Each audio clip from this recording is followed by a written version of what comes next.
Եվրոմեդիա 24-ի արգելի հետևորդներ, ողջունում եմ ձեզ։ Այսօր շարունակում ենք քննարկել կարևորագույն հարցեր եւ երկրի ներսի եւ երկրից դուրս աշխարհաքաղաքական խնդիրների վերաբերյալ։ Այսօրվա մեր հյուրն է քաղաքական գործիչ Նաիրա Զոհրաբյանը։ Բարև ձեզ, Տիկին Զոհրաբյան։ Շնորհակալ եմ, որ եկաք։ Մենք իհարկե նաեւ գործընկերներ ենք եղել, երկար տարիներ աշխատել ենք ու հետևելով այսօրվա իրավիճակին գիտեք, իմ մոտ միշտ այդ հարցը առաջանում է, էլի, նայեք, օրինակ Ուկրաինայում, ասենք, բոլորը գիտեն Տիմոշենկոին, ասենք Վրաստանում գիտեն, ասենք, չգիտեմ, Նինո Բուրջանաձեին, Ֆրանսիայում Մարի Լը Պենին, Իտալիայում, ասենք, Ջորջիա Մելոնիին, տենց, ասենք, Նաիրա Զոհրաբյանը մի հատ է Հայաստանի Հանրապետությունում եւ ձեր այդ վառ կերպարը որպես կին քաղաքական գործիչ, ոչ միայն քաղաքական, այլ հեղափոխական գործիչ, այսպես ասած, որովհետև դուք միշտ ակտիվ անարդարության դեմ պայքարի մեջ, հա, ասենց։ Ու այսօր զարմանում եմ, որ մեծ հաշվով քաղաքական գործընթացների մեջ դուք շատ ակտիվ լինելով, որևէ քաղաքական ուժ չեք ներկայացնում, կամ դուք ինքներդ չեք նախաձեռնում այդ քաղաքական ուժը։ Դրա համար կուզենայի ձեր մեկնաբանությունը, թե դուք ինչ ճանապարհ եք ընտրել ու ձեր փորձը, ձեր այդ պայքարը ուր եք ուղղելու։ Տեսեք, Վահան ջան, որ համեմատեցիք Տիմոշենկո, Բուրջանաձե եւ այլն, ուզում եմ հիշեցնել, որ Եվրոպական միությունը այդպիսի մի դոկումենտալ ֆիլմ էր նախաձեռնում, որը ռուս-ուկրաինական պատերազմի արդյունքում այդպես հետաձգվեց կանայք, ովքեր փոխել են աշխարհը եւ իմ տեխնացությունը եւս այդ ժամանակ ես դեռևս շատ ակտիվ շփումներ ունեի եվրոպական կառույցների հետ, հիմա էլ իմ տեխնացությունը կար։ Այո, ինչ շատ են հարցնում, որպես նաև այս ռեգիոնի կին, հա, մի հատ կին էլ կար մոլդովացի, հիմա չեմ հիշում անունը, ինչ շատ են հարցնում եւ շատ են զարմանում, ինչի ես չեմ անդամակցում որևէ քաղաքական ուժի, որտեղ մենք տենում ենք, չէ, ինչ որ կռոս է սկսվել, ինչ որ անառողջ, գիտեք, անբարո ինչ որտեղ մրցավազք է սկսվել, ով որ քաղաքական ուժի ցուցակում կխցկվի, գիտեք, զրույցների մակարդակը իջել է այնտեղ, որ մարդիկ նստած քննարկում են, թե այս պահի դրությամբ որ քաղաքական ուժն է անցողիկ, որ գնան այդտեղ խցկվել։ Ընդհանրապես մանդատի կռիվ է, այն ինչ որ հիմա կատարվում է Անտինիկոլ ճամբարում, ես շատ ցավով եմ ասում, այն ինչ որ հիմա կատարվում է Անտինիկոլ ճամբարում, դա մանդատի կռիվ է։ Ես այդ կռվին չեմ մասնակցելու, ես հիմա հենց հիմա ձեր եթերից հայտարարում եմ, որ ես որևէ տեղ խցկվելու, խոսքը խցկվելուն է վերաբերում, եթե չլինի արժանապատիվ առաջարկ, ես որևէ տեղ չեմ խցկվելու, ես որևէ տեղ չեմ ինքնաառաջադրվելու, ես մանդատի խնդիր չունեմ, ես 15 տարի այդ մանդատը ունեցել եմ եւ մի հատ գաղտնիք բացեմ բոլորի համար, դուք եք ունեցել, տեղ առանձնապես հետաքրքիր, ոչինչ չկա, այսօր այն ինչ որ ես անում եմ որպես քաղաքական գործիչ, թե ներհայաստանյան քաղաքական դաշտում, թե իմ նախկին կապերը օգտագործելով միջազգային կառույցներում, այն ինչ որ առանց ավելորդ համեստության եմ ասում, այն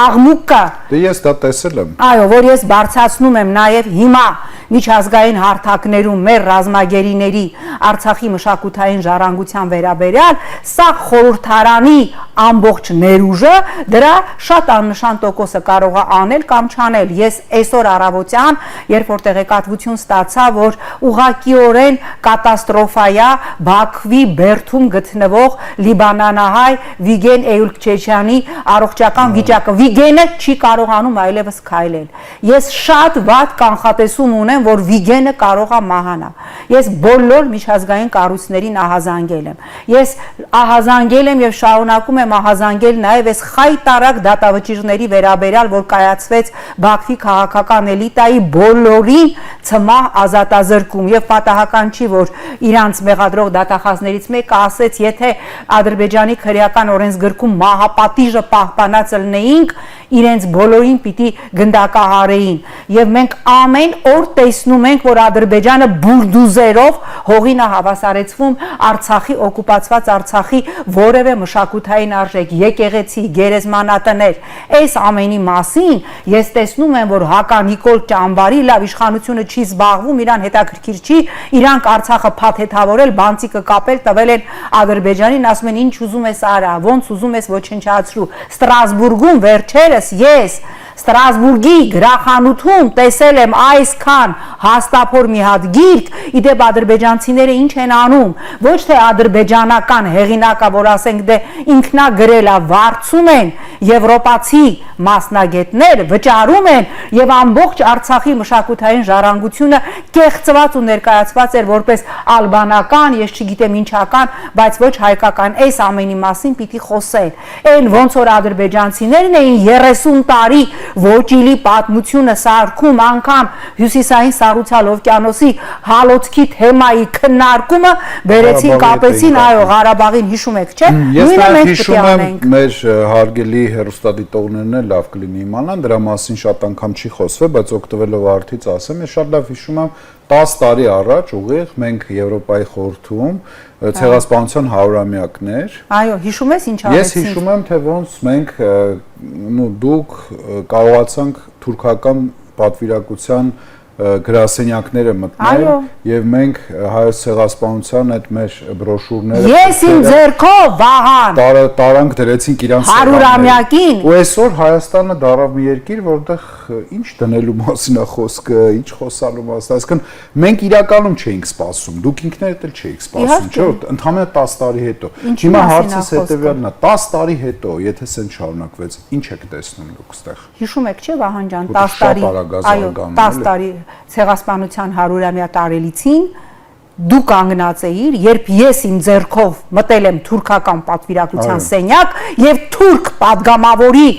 բաճկոնին կպցրել եմ ամմորուկ ես իմ ձեռքով կպցրել եմ ամմորուկ եւ տեսակ ինքը ոչ ըմբոստացավ ոչ լռեց ոչ էլ հիստերիկա արեց եւ այո մենք 10 տարի առաջ տեսնում ենք հիմա կանգնած ենք մի իրավիճակի առջեւ երբ որ Հայաստանի իշխանությունը մի բան էլ կասկածի տակ է դնում ասում է հələ մի հատ ինձ 1.5 միլիոն զոհերի անուն ազգանունը բերեք մարդիկ ովքեր առայս պահը իշխանություն ով առայս պահը չի հրապարակել 44-օրյա պատերազմի զոհերի անունները մենք ամեն ինչ գիտենք կներեք այդ բառի համար թարազույով մոտավորապես պլյուս մինուսով ոնց կարա մարդու կյանքը լինի պլյուս մինուս ասում է բերեք ցեղասպանության զոհերի հիշատակը ես եմ թուրք падգամավորների բաճկոնին ամմորուկ փակցրել ձեր ներկայությամբ եւ որևէ մեկը դա չի հանել չի շպրտել չի հերքել եւ ոչինչ չի ասել դա նաեւ աննախադեպ է Հայաստանի խորհրդարանի պատմության մեջ նման մարդ չկա նաեւ ես հիշում եմ որ դուք նաեւ Թուրքիայի արգործ Էրդողանին եմ գիրք տվել եք բայց Դավիթ Օղլուն եմ տվել Ստրասբուրգում այո եւ մի խոսքով 10 տարի հետո 10 տարի եթե ես անկեղծ ասած դուք շատ մեծ ինտերվալ եք ասում որտեվ այս տեմպերով մենք որ տեսնում ենք Հայաստանի պետականությունը ոնց է փազլի նման այսպես անընդհատ ջարդվում շատ մոտ ապագայում մենք տեսնելու ենք պատահական չի որ Ալեն Սիմոնյանը հայտարարեց որ մենք գտնվում ենք 110 կիլոմետր դեռևս գտնվում ենք ադրբեջանական տարածքում խոսքը բնականաբար վերաբերում է Տիգրանաշենին վերաբերում է Տավուշի 3 գյուղերին ինչը նախորդին էլ Ադրբեջանի ԱԳՆ խոսնակը հայտարարեց որ անպայմանորեն պիտի վերադարձվի եւ մեր հաջորդ օրակարգային հարցը դա է հաջորդ օրակարգային հարցը որ միջազգային հավատացեք ինձ որ միջազգային կառույցը մտնում է սեղանին դրված է 300,000 ադրբեջանցիների վերադարձի հարցը եւ դա իրենք այնքան են կարողացել միջազգային օրենքներով ճիշտ փաթեթավորել, որ ներկայացրել են հումանիտար մարդասիրական հարց փախստականը իրավունք ունի վերադառնալու իր ծննդավայր վերջ եւ այդ ամենը այս Հայաստանը ներսից 300,000 ադրբեջանցիներով պայթեցնելու գործընթացը կտեսնեք, որ տեղի է ունենալու միջազգային կառույցների բարձր երաշխավորության եւ բարձր մանդատի ներքո Տիկին Զորաբյան, սենց հարց, վերցնենք իշխանությունը փոխվել է եւ դուք ունեք հնարավորություն ընտրելու պաշտոն։ Օրինակ մարդկանց հետաքրքիր է, դուք ձեզ այսօր Հայաստանին ծառայելու համար որ պաշտոնում ձեզ կտեսնեք, որ օրինակ այդ ձեր էներգիան, ձեր փորձը կներդնեք հանուն մեր երկրի զարգացման համար, որտեղ դուք ձեզ կտեսնեիք, եթե իշխանությունը փոխվեր։ Եթե տեսականորեն իշխանությունը փոխվեր, ես ինձ տեսնում եմ այդուհանդերձ դիվանագիտական ոլորտում, այո, որովհետև իսկապես շատ ափսոս է, շատ քիչ հանրային դեմքեր կան, շատ քիչ քաղաքական գործիչներ կան, ովքեր այդ տարիների ընթացքում կարողացել են այսքան արդյունավետ միջազգային կապեր ապահովել։ Ես կարող եմ ասել Արմեն Աշոտյան, եվրոպական կապերի մասին է խոսքը։ Շատ երևի մի քանի մարդու անուն ես կարող եմ տալ, ում կապերը այնպիսին են, որ դեռևս իհարկե գնալով մեր ռեսուրսը պակասում է, որտեղ այդ մարդիկ չեն ընտրվում պատգամավոր այլևս, այդ մարդիկ դադարում են զբաղվել քաղաքականությամբ, բայց դեռ այս պահը մենք կարողանում ենք այդ ռեսուրսը ծառայեցնել հանուն Հայաստանի, կարողանում ենք այդ ռեսուրսը ծառայեցնել արցախցիների խնդիրները լուծելու, Արցախի մշակութային ժառանգությունը կասեցնելու, ոչնչացումը կասեցնելու, ռազմագերիների հարցը գոնե բարձրացնելու։ Հասկանում եք, մենք այսօր շատերը նայում են, ինչ որ ողբ են բարձրացրել, այո, զարհուրելի է, որ նրանք դատապարտվել են ցմահ ազատազրկման, բայց եկեք չմոռանանք, որ Հայաստանը ցմահ ազատազրկման էր դատապարտել Շահբազ Գյուլիևին եւ Դիլհամ Ասքերովին, ովքեր երկու քարվաճարցի էին սպանել եւ կան փաստական տվյալներ, որ գլխատել էին նաեւ 17-ամյա Ցմբատ Ցականյանին, նրանք Հայաստանում դատապարտվեցին ցմահ ազատազրկման, բայց մենք տեսանք, որ այս իշխանությունը նրանց ատամները բուժեց, մեկի լեղապարկի վիրահատությունը արեց,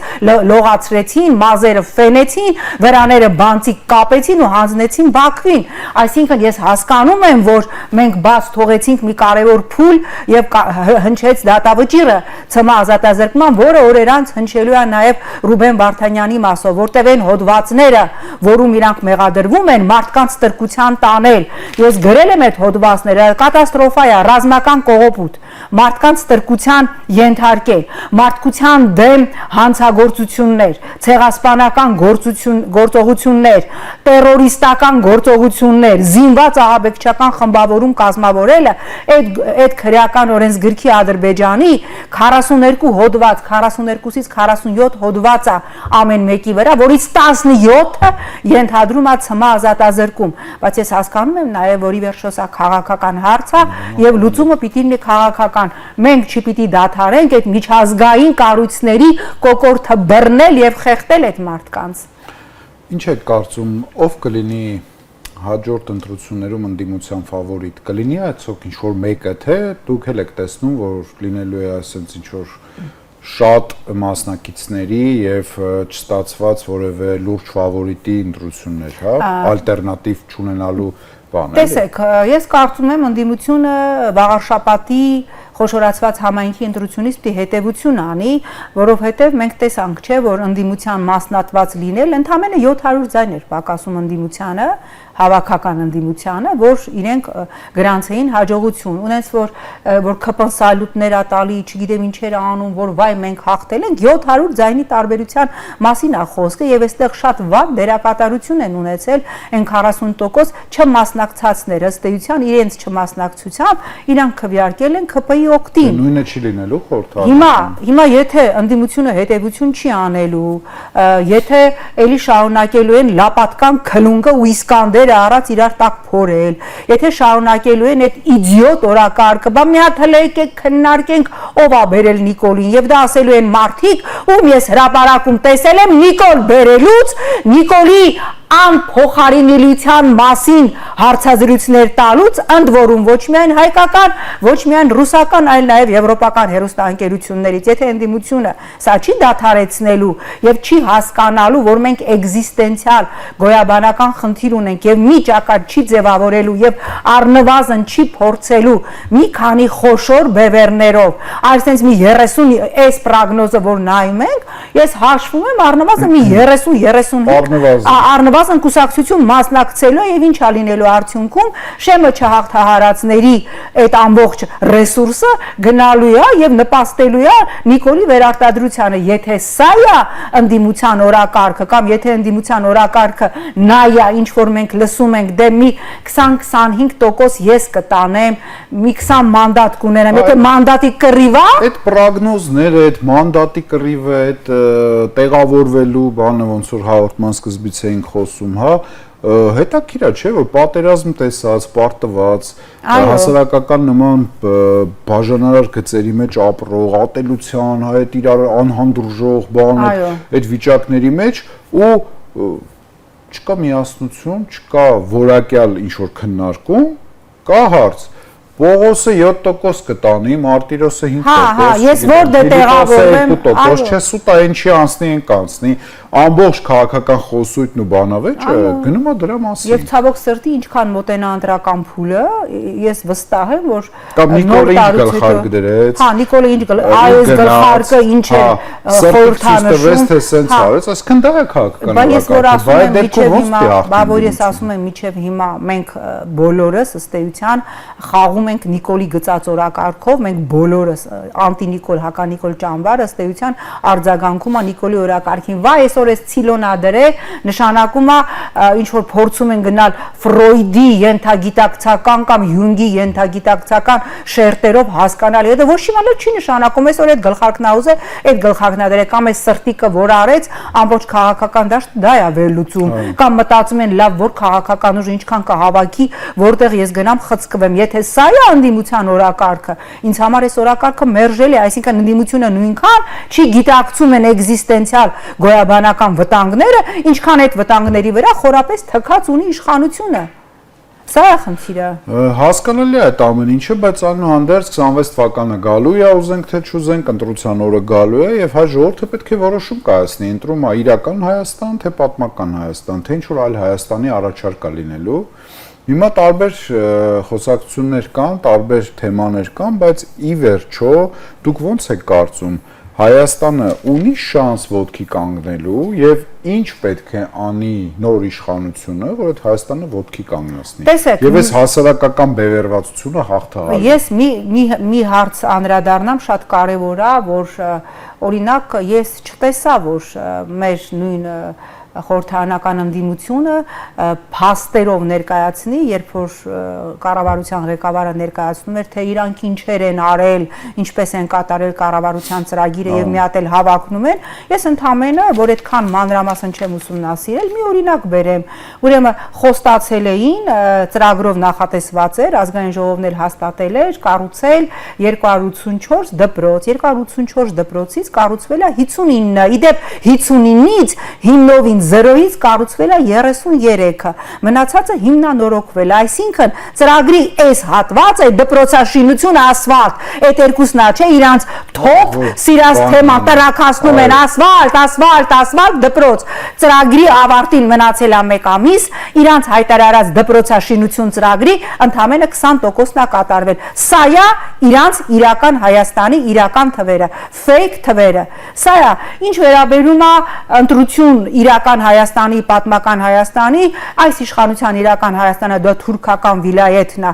որը միանշանակ պետք է մերժել, ես ավելի քան ուզում եմ հավատալ, ուզում եմ հուսալ, որ ընդդիմադիր ճակատի կռիվը ոչ թե Նիկոլի իշխանության օրոք, ով ինչքան մանդատ կպրճոկի, որտեղ դա ալնելու է մանդատապրճոկում, կներեք այս բառի համար, այլ ներկայացնել այնպիսի ալտերնատիվ օրակարգ, որ Հայաստանի Հանրապետության առնվազն 60% այն քաղաքացիները, որոնք բոլոր հարցումներով որևէ մեկի օգտին չեն քվեարկելու եւ ամենայն հավանականությամբ իրանք դառնալու են այն մասան, որ նստելու է տանը ու չի գնալու քվեարկելու, մեզ պետք է այնպիսի ընդդիմադիր բևեռ, ընդդիմադիր ուժ, ընդդիմադիր միավոր, որ քաղաքացուն այնպիսի օրակարգ այլընտրանք նրանք առաջարկի, որ քաղաքացին այս պատերազմներից հետո այսքան հուսահատված, այսքան ապաթիայի, այսքան ստրեսի մեջ տնից վեր կենա եւ գնա քվեարկի։ Հավատացեք ինձ, դա հնարավոր է։ Անհնար ոչինչ չկա, անհնար իրավիճակը միայն երբ որ դու դագաղում ես, վրատել 3 մետր արդեն հող են լցրել։ Միակ անհնար իրավիճակը դա է։ Հնարավոր է ներկայացնել, ասում են դե ինքը այնքան է այլևս Հայաստանի պետականության կարմիր գծերը անցել, որ էլ հնարավոր չի հետ պտտեցնել, հնարավոր է գրագետ աշխատել աշխարհաքաղաքական կենտրոնների հետ, ռազմավարական մեր դաշնակցի հետ, հնարավոր է գրագետ աշխատել Եվրոպական միության հետ, պարտադիր չի դու լինես վասալ, պարտադիր չի դու լինես ինչ որ մեկի ֆորպոստը, չէ, այլ տարբերակներ էլ կան, որը մենք տեսել ենք, ես եւ դու, Վահան ջան, այդ տարբերակները տեսել ենք։ Ինչ կասեք այդ ծրագրի մասին, որ այս իշխանությունները Հայաստան տանում են դեպի Եվրոմիություն։ Հնարավոր է դա թե դա էլ է ֆեյք։ Հարգարժան իմ պարոն Բաբայան ջան, եթե ես իմանամ, որ տեսանելի, ինչ ասեմ, 10 տարում դա հնարավոր է, ես բոլոր ձեռքերով, որպես մարդ ով շատ լավ հասկանում ա, որ իր արժեքային համակարգով, իր բովանդակությամբ Հայաստան այդուհանդերձ եվրոպական երկիր ա, կծափահարեմ դրան եւ դրոշակը առած կվազեմ, բայց ես շատ լավ հասկանում եմ, որ դա մեծագույն ավանտյուրա է։ 1987 թվականից Թուրքիան հայտ ա ներկայացրել Եվրոպական միության անդամակցության, 87 թվականից Թուրքիային ասում են ահա այսպես, բոլոր պաշտոնյաները ԵՄ բաց տեքստով հայտարարում են Եվրոպական միության օրակարգում ԵՄ սահմանների ընդլայնում ոչ միայն չկա, այլև հավատացնում եմ ձեզ, Եվրոպական միությունը հիմա առաջիկայում պատրաստվում է քննարկել մի քանի իրենց ասելով բալաստ Բուլղարիա եւ այլն երկրների հարցեր, որոնք այլևս խստագույնս պետք է վերահսկվի, թե ինչքան գումար են ստանալու։ Այստեղ Հայաստանի խորհրդարանում Եվրոպարլամենտի բարձրաստիճան ներկայացուցիչը ասեց, անկեղծ եղեք ձեր ժողովրդի հետ եւ ասեք, որ դուք ինչ որ բան եք քվեարկել ազգային ժողովում, դա ինչ որ ընդհանրապես դա ձեր ցանկությունների մի քանի տասնյակ հազար հոգու ստորագրությունն է եւ դա չի կարող լինել, մենք ընդհանրապես ձեր ազդակը ընդունում ենք գիտությունը կարա գնա 20, 30, 40, 50 տարի, սա է իրականությունը, սա է իրողությունը։ Արդյունքում մենք կորցնելու ենք այն ինչ որ ունենք, մենք կորցնելու ենք մեր ռազմավարական դաշնակցի, որին ես ինքս բազմաթիվ հարցեր ունեմ, այնպես չի որ իրեն Ռուսաստանին հարցեր չկա, բայց պատկերացնու եք մի հատ տեսական ռեալ նյութական բան, մի ամիս լարսը փակվի, ինչ ալնելու ստեղ, կամ գազի գինը Հայաստանին վաճառվի այնպես, ինչպես վաճառվում է ոչ ռազմավարական դաշնակից որևէ երկրի, ինչ ալնելու ստեղ, իհարկե տիլի գագոն, տրուսի գագոն կներեք, այդպես են ասում մենք աթար կվառենք, աթարել չես ունենալու, որ վառես, որտեղ այդ բոլոր անասնահողերը վաղուց արդեն լավագույն հատվածները տրված է Ադրբեջանին եւ շարունակելու է տրվել։ Դե կարծենք բարդ է Երևանի 1 միլիոնից ավել բնակչություն ասել աթար վառի, դա պարզա ուրիշ արդեն օպերայից է խոսակցությունը, բայց ամեն դեպքում մարդիկ այսօր կան շատ մարդիկ, ովքեր ասում են, հա դա ինչ անենք, կդիմանանք, զատո անկախ կլինենք։ Ինչից անկախ կլինենք։ Ռուսաստանից։ Իսկ որ գուբերնիա չլինենք, անկախ լինենք։ Ինչ լինեն, թուրքական վիլայեթ լինեն։ Չէ, ասում եմ, դե մենք ուզում ենք անկախ լինենք ու հերթ կանգնենք, մի օր էլ մեր երկիրը կընդունվի։ Դե թող գնան հերթ կանգնեն, թող գնան ցավոք սրտի Ռուսաստանի այլընտրանքը մեր տարածաշրջանում Հայաստանում Եվրոպական միությունը չի, Թուրքիան է։ Իսկ ինչի՞ այդ մարդիկ դա չեն հասկանում։ Որովհետև այդ մարդկանց կամ նորմալ բացատրող չկա, որովհետև ես չեմ տենում մեր ընդդիմադիրները շատ են խուսափում ժողովրդի դուրը, ժողովրդի ոտը, այսպես ասած գնալուց, որովհետև իրանք դիսկոմֆորտ են զգում տհաճ հարցերից, այնպես չի որ ես ամենտեղ որ գնում եմ, բոլորը ինձ վերցնում դնում են իրանց գլխին, հարցերել են տալիս, ասում են քաղաքական ուժը, որը ներկայացնում եք, սա ասեց, չարեց, սա ասեց, արեց, շնորհակալություն են հայտնում, բայց նաև շատ սուր հարցադրումներ են անում, բայց դա բնական է, այսինքն քաղաքականությունը Կորեայում չեն ասում, բոլորը ծապտան։ Բոլորը ծապտան, այսինքն եթե դու զբաղվում ես քաղաքականությամբ, դու պետք է պատրաստ լինես նաև դիսկոմֆորտ իրավիճակների։ Դա նորմալ է, դա բնական է, դա լեգիտիմ, բայց չեք հիշում 18 թվին, որ ես հանդգնություն ունեցա Թավշյա տերորից հետո իմ տեխնացությունը առաջադրել քաղաքապետի պաշտոնում, այդ ինչ արեցին ինձ, այդ ինչ արեցին ինձ, այդ զարհուրելի տերորը, որ իմ դեմ սկսվեց, մտածում էին ինձ կկոտրեն, չէ, չկոտրեցին։ Ես դրանից ավելի ուժեղ դարձա։ Զարհուրելի, անգամ զանգել էին,